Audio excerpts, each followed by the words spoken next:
Hey folks, David Stewart here. Let's talk a little bit about the unbeliever and the true believer. This is a pair of character types that occur in the same story and usually in opposition to one another. Very, very popular trope in the horror genre and very effective in the horror genre, but it's also really effective in any genre that's going to have supernatural elements or maybe unexplained events. Basic idea is this. There's a supernatural event that occurs in your story, and you have two characters, one of which reacts one way, one of which reacts the other way. The true believer sees the supernatural event, believes the evidence of his senses, and becomes a believer that what he's experiencing is supernatural. The unbeliever has the opposite response. He doesn't believe the evidence of his senses and instead tries to rationalize what he's seen or uncover some sort of hidden cause for what he's seen, because what he has seen, what the evidence of his senses tell him is real, doesn't conform to his pre-existing model for how reality ought to work. So he tries to find a mundane explanation for something that appears to be supernatural, whereas the true believer sees the supernatural event and just accepts its reality. The most common place you've probably seen this is not in horror, but rather in Scooby-Doo. This was one of the things that they did every single week as a setup. They'd have like a ghost terrorizing a carnival or something. The gang would show up, they'd see the ghost. Scooby and Shaggy would get really scared of the ghost. They would be true believers. And then the unbelievers, which would mostly be the rest of the crew, would go searching for the real cause of the ghost. There's no such thing as ghosts. And of course, they would discover a mundane reason. It would be some mustache-twirling villain trying to scare people away out of the amusement park or something like that. So you would have that in Scooby-Doo. Now, in horror, we'd actually have the opposite effect. Rather than having the true believers be proven to be fools for believing the evidence of their senses, in horror, it's the opposite. There is a supernatural event. It's actually supernatural. It's actually real. And the unbelievers suffer negative consequences for not believing it. Great example of this is the mayor in Jaws. The mayor opens up the beach after it's been closed. He doesn't believe that, this dead woman's remains could actually have been the result of a shark. They've never had sharks in New England before. Again, so his pre-existing model of reality, this doesn't conform to it. The shark's too big. Whereas Hooper, the main protagonist, I guess, he believes the evidence of his senses. He's like, even though this is pointing to a shark that's really huge, I still have to believe that it exists because I'm seeing the evidence of it. And so he follows his path of believing it. And of course, the mayor is out there saying it's great weather and everybody's having a great time. And, then the panic happens. So the result of the unbeliever is a negative consequence. And a lot of horror movies and horror books, the unbeliever will die as a result of their lack of belief. They'll be like, there's no such thing as werewolves, and out come the werewolf claws and rip their face off, right? Things like that. Now, Lovecraft would use this really, really effectively. And what he would do is he'd often have the protagonist be the unbeliever. And the unbeliever is dealing with the evidence of his senses, which is of unfathomable cosmic horror and almost madness threatening cosmic horror, and he either has to rationalize it and figure out some sort of rational explanation for it, or he has to become a true believer. And so there's a couple different stories where this occurs in different tangents.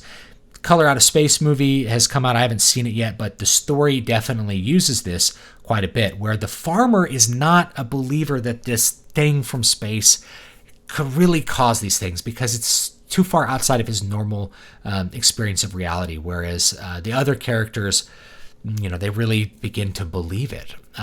And so a lot of cases you have the protagonist is actually the unbeliever, and he doesn't believe that, he's really looking at lizard mummies and stuff, and then he suffers a negative consequence as a result. Whereas the true believers in Lovecraft are the auxiliary characters. They're characters that, like in Whisper in the Dark, it's the character that's writing the letters back to the protagonist. He really believes in these horrible crab creatures from Pluto.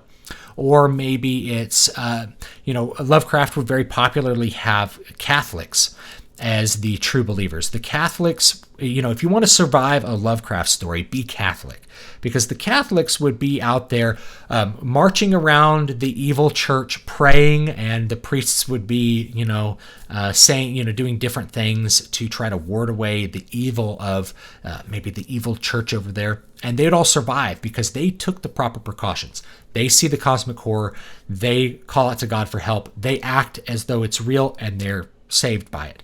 In a lot of cases, it'll be like maybe like a Polish immigrant is trying to get this character to hold a crucifix to protect himself, and of course, the Polish immigrant thinks the witch. This is like Dreams of the Witch House. Thinks the witch is real and is able to survive and avoid it, whereas the other character assumes they aren't real and that his senses are fooling him somehow, and he's having bad dreams, and therefore suffers the consequence and is actually killed as a result of it. So those are things that occur in Lovecraft, and they're very, very well done. It's a great trope, and you can use it in lots of different settings as well, besides just that. It's in Lion, the Witch, and the Wardrobe. We have Lucy have a fantastical experience. She believes it. The other siblings don't believe it. The uncle has to give a little bit of a rationalization for the supernatural, which is, do you think she's crazy? And of course, he knows that Narnia exists because he's had his own experiences there, but do you believe she's crazy or she's lying? And if neither of those is true, then she's telling the truth, as she knows it at least. And the other kids have to become true believers. So that brings me to the next part, is where do these characters go in a story? So they can go in either direction. One of them has to join the party of the other for the conflict to be resolved. The unbeliever who's standing in the way of the true believer solving the problem has to convert to his side or die. Or if it's like a Scooby-Doo story, the true believers have to be shown to be fools and say, oh, it was just something mundane after all, I was just being silly. So one of them has to join the other before the end of the story. And usually in horror, it's the unbeliever has to join once it becomes overwhelming, or he has to die. And I think it's really effective if they have them die, because we really want those unbelievers, those people who aren't believing in the supernatural, to suffer a negative consequence. It's like one of the setups in Aliens that we have. Ripley's the true believer. She's experienced the horror. The company doesn't believe her. You have this character Burke who doesn't believe her, and then of course he gets eaten by an alien, and that's very satisfying. So we like to see the unbelievers sometimes get their comeuppance if they're causing harm to other people by their refusal to believe in the supernatural event. So there you go.